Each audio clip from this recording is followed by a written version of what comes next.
بسم الله الرحمن الرحيم يا أيها الذين آمنوا كتب عليكم الصيام كما كتب على الذين من قبلكم لعلكم تتقون أياما معدودات فمن كان منكم مريضا أو على سفر فعدة من أيام أخر وعلى الذين يطيقونه فدية طعام مسكين فمن تطوع خيرا فهو خير له وأن تصوموا خير لكم إن كنتم تعلمون شهر رمضان الذي أنزل فيه القرآن هدى للناس وبينات من الهدى والفرقان فمن شهد منكم الشهر فليصم ومن كان مريضا أو على سفر فعدة من أيام أخر يريد الله بكم اليسر ولا يريد بكم العسر ولتكملوا العدة ولتكبروا الله على ما هداكم ولعلكم تشكرون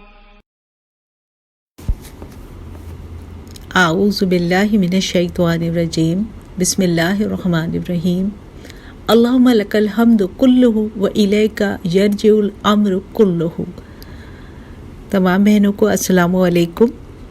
آج ہم جس ٹاپک پہ بات کریں گے وہ ہے روزہ رکھنے کا مقصد کیا ہے۔ یقیناً میری بہنیں اس کے متعلق بہت کچھ جانتی ہوں گی، لیکن آئیے ہم تھوڑا سا ریویو کر لیتے ہیں، یاد دہانی کر لیتے ہیں۔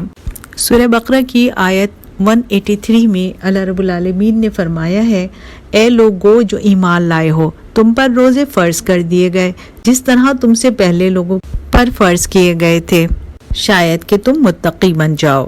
پھر آیت 185 میں یہ فرمایا گیا کہ رمضان وہ مہینہ ہے جس میں قرآن نازل کیا گیا، جو انسانوں کے لیے ہدایت ہے، اور اس میں ایسی تعلیمات ہیں جو لوگوں کو ہدایت بھی دیتی ہیں اور لوگوں کے اوپر حق اور باطل کا فرق کھول کے رکھ دیتی ہیں۔ یہ آیت ہمیں بتا رہی ہے کہ رمضان کے روزے اس لیے فرض ہوئے کہ ہم قرآن کی نعمت ملنے کا شکر ادا کریں، اور اس سے پہلے والی آیت میں یہ بتایا گیا کہ روزے اس لیے فرض کیے گئے ہیں کہ شاید تم متقی بن جاؤ۔ پھر جب ہم قرآن کھولتے ہیں تو سورہ فاتحہ کے بعد پہلی سورہ بقرہ کی آیات پڑھتے ہیں، وہاں ابتدائی آیات میں یہ لکھا ہوا ہے الف لام میم ذالک الکتاب لا ریب فیہ ھدی للمتقین، یہ کتاب ہے جس میں کوئی شک نہیں، اس سے ہدایت وہی لوگ لے سکتے ہیں جو متقی ہوں۔ ذرا سا غور کریں تو یہ پتہ چلتا ہے کہ یہ ایک ٹرائنگل بن رہا ہے، روزہ متقی بنائے گا اور متقی قرآن سے ہدایت لے گا، یعنی روزہ، تقوی اور قرآن کا کوئی بیسک تعلق ہے۔ تقوی ایک بڑا مشکل لفظ لگتا ہے اور متقی بننا یہ بھی بہت مشکل لگتا ہے، مگر اگر ہم سوچیں تو یہ اتنا مشکل کام ہے نہیں۔ ہم اس کو مثالوں سے سمجھتے ہیں کہ متقی کون ہوتے ہیں۔ حضرت عمر رضی اللہ تعالیٰ عنہ نے ایک دفعہ دوسرے صحابی حضرت کعب بن احبار سے سوال کیا کہ تقوی کیا چیز ہے۔ انہوں نے جواباً یہ سوال کیا کہ کیا آپ کبھی کانٹے دار جھاڑیوں والے راستے سے گزرے ہیں؟ اگر گزرے ہیں تو بتائیں کہ کیسے گزرتے ہیں۔ حضرت عمر رضی اللہ تعالیٰ عنہ نے جواب دیا کہ میں اپنے کپڑوں کو سمیٹ لیتا ہوں اور کانٹے والے جھاڑیوں سے بچتا ہوا، اپنے آپ کو بچاتا ہوا گزر جاتا ہوں کہ میرے کپڑے بھی نہ الجھیں اور میرے جسم پہ کوئی کانٹا بھی نہ لگے۔ تو حضرت کعب بن احبار رضی اللہ تعالیٰ عنہ نے جواب دیا کہ بس یہی تقوی ہے، یعنی دنیا میں گناہوں کے بہت سے کانٹے ہیں جو ہمیں اپنے اندر انوالو کرنا چاہتے ہیں، تو اگر ہم ان گناہوں سے بچ کر اپنے آپ کو سنبھال کر گزر جائیں تو یہی تقوی ہے اور ہم متقی ہیں۔ اردو میں تقوی کے ایک معنی پرہیزگاری بھی بتائے جاتے ہیں۔ اس کو یوں سمجھیں کہ اگر بیماری میں ہم دوا لیتے رہیں اور پرہیز نہ کریں تو کہا جاتا ہے نا کہ تم کیسے ٹھیک ہو گئے، تم نے تو پرہیز ہی نہیں کیا۔ بالکل اسی طرح اگر ہم نیکیوں کی خوراک لیتے رہیں اور ساتھ ساتھ گناہ بھی کرتے رہیں تو ہم متقی نہیں بن سکیں گے۔ اللہ سے ڈرنے والے گناہ کو چھوڑ دیتے ہیں۔ سورہ بقرہ میں بتایا گیا ہے وَلَكِنَّ الْبِرَّ مَنِ اتَّقَىٰ، نیکی تو یہ ہے کہ انسان اللہ کی ناراضگی سے بچے۔ یہ تو ہم کر سکتے ہیں نا، تو ہم متقی بن سکتے ہیں. ہم گناہوں کو چھوڑیں گے اور اللہ کی ناراضگی سے ڈرتے ہوئے کام کریں گے تو اس کا مطلب ہے کہ ہمارے دل میں اللہ کا خوف ہے اور ہم متقی ہیں.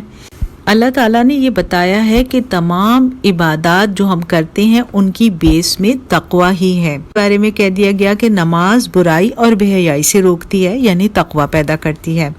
پھر روزے کا تو مقصد ہی یہ بتایا کہ لعلکم تتقون، کہ روزہ رکھنے سے شاید تم متقی بن جاؤ گے. پھر جب ہم قربانی کی عبادت کرتے ہیں تو اللہ تعالیٰ نے سورہ حج میں یہ فرمایا ہے کہ اللہ کو قربانی کا خون اور گوشت نہیں پہنچتا بلکہ تمہارا تقوی پہنچتا ہے.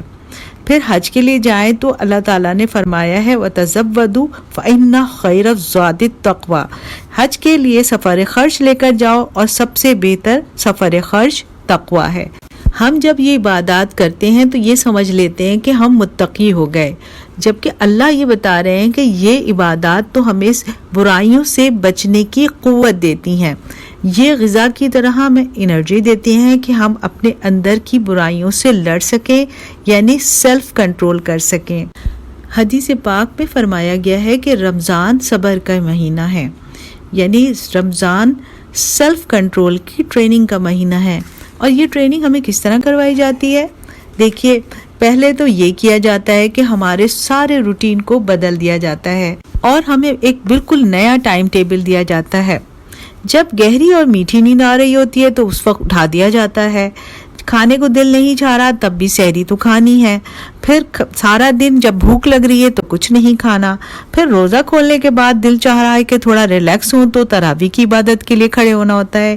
یہ سب اس لیے ہوتا ہے کہ ہمیں اپنے اوپر کنٹرول حاصل ہو جائے اور ہم اللہ کے حکم پر اپنی ڈیزائرز کو قربان کرنے کے عادی ہو جائیں. نبی کریم صلی اللہ علیہ وآلہ وسلم نے ایک دفعہ اپنے سینے پہ ہاتھ رکھ کر 3 دفعہ یہ فرمایا تقوی ہا ہونا، تقوی ہا ہونا، تقوی ہا ہونا، یعنی تقوی کا مقام دل ہے اور ہمیں اس دل میں اپنے تقوی کو اگر رکھنا ہے تو ہمیں اس دل میں اس کے لیے جگہ بنانی ہوگی. اس کی مثال اس طرح ہے کہ اگر ہم کسی برتن میں دودھ لیں لیکن دودھ کو ڈالنے سے پہلے اس برتن کو صاف نہ کیا تو دودھ خراب ہو جائے گا. اسی طرح ہم اپنے دل میں اگر تقوی کو لانا چاہتے ہیں تو ہمیں پہلے اپنے دل کی صفائی کرنی ہوگی، جب ہی ہمارے دل میں ایمان اور تقوی رہ سکیں گے. دل کی صفائی کے لیے کیا کرنا ہوگا؟ دل کے اندر جو خرابیاں ہیں انہیں دور کرنا ہوگا. ہمارے دلوں میں عام طور سے جیلسی ہوتی ہے، ہرس ہوتی ہے، کینہ ہوتا ہے، لوگوں کے خلاف غصہ ہوتا ہے. یہ ساری چیزیں دلوں کی بیماریاں کہلاتی ہیں اور اللہ تعالیٰ نے ان سے دلوں کو صاف رکھنے کا حکم دیا ہے. تو ہم اپنے دلوں کو صاف رکھنے کے لیے کوشش کریں کہ ہمارے دل میں کسی سے بھی حسد نہ ہو، کسی کے لیے غصہ، ناراضگی اور کینہ نہ ہو. ہم تھوڑا سا جائزہ لیں کہ ہمارے کس کس سے تعلقات خراب ہیں. ہمارے رشتہ داروں میں یا ہمارے پڑوسیوں میں یا ارد گرد کے لوگوں سے اگر ہمیں کوئی ناراضگی ہے تو اپنے دل کو صاف کر کے ان کو معاف کر دیں. اس سے فائدہ کس کا ہوگا؟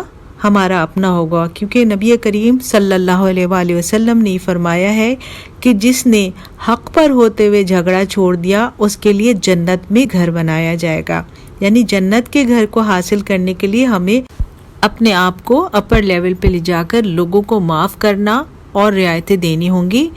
یہ کام مشکل تو ضرور ہے، لیکن اگر ہم اس خوشخبری کو پڑھ لیں کہ سورہ قاف میں اللہ رب العالمین نے یہ فرمایا ہے وَأُزْلِفَتِ الْجَنَّةُ لِلْمُتَّقِينَ غَيْرَ بَعِيدٍ هَذَا مَا تُوعَدُونَ لِكُلِّ أَوَّابٍ حَفِيظٍ مَنْ خَشِيَ الرَّحْمَنَ بِالْغَيْبِ وَجَاءَ بِقَلْبٍ مُنِيبٍ ادْخُلُوهَا بِالسَّلَامِ. اس دن جنت متقین کے قریب لے آئی جائے گی، کچھ بھی دور نہیں ہوگی، اور اللہ تعالیٰ فرمائیں گے یہ ہے وہ چیز جس کا تم سے وعدہ کیا جاتا تھا. ہر اس شخص کے لیے جو بہت اللہ کی طرف رجوع کرنے والا اور اپنے اعمال کی حفاظت کرنے والا تھا. جو بغیر دیکھے اللہ رحمان سے ڈرتا تھا اور جو قلب منیب یعنی بار بار پلٹنے والا دل لے کے اللہ کی طرف آیا ہے، تو اللہ تعالیٰ سے فرماتے ہیں کہ جنت میں داخل ہو جاؤ سلامتی کے ساتھ۔ اللہ تعالیٰ سے دعا ہے کہ اللہ تعالیٰ ہمیں روز قیامت انہی خوشخبریوں کے ساتھ جنت الفردوس میں داخل کریں، اور اللہ تعالیٰ ہمیں اس کی توفیق دیں کہ ہم ایسے اعمال کریں کہ اللہ ہم سے راضی ہو جائے۔ نبی کریم صلی اللہ علیہ وآلہ وسلم نے ہمیں بتایا ہے کہ اس مہینے میں عرش اٹھانے والے فرشتوں سے کہا جاتا ہے کہ اپنی عبادت کرنے کے بجائے روزے داروں کی دعاؤں پر آمین کہو، یعنی اللہ تعالیٰ اپنی مہربانیوں کی انتہا پر ہوتے ہیں۔ ایک اور حدیث ہے جس میں فرمایا گیا ہے، جس شخص نے رمضان کے روزے رکھے ایمان اور احتساب کے ساتھ تو اس کے وہ سب گناہ معاف کر دیے جائیں گے جو اس سے پہلے ہوئے تھے، اور جس نے رمضان کی راتوں میں کھڑے ہو کر عبادت کی اس کے بھی تمام گناہ معاف کر دیے جائیں گے، اور جس شخص نے لیلۃ القدر میں عبادت کی اس کے بھی تمام گناہ معاف کر دیے جائیں گے۔ یہاں اللہ نے 3 دفعہ گناہوں کی معافی کا ذکر کیا ہے تینوں کاموں پر، لیکن ایک شرط اللہ نے لگائی ہے کہ ایمان اور احتساب کے ساتھ۔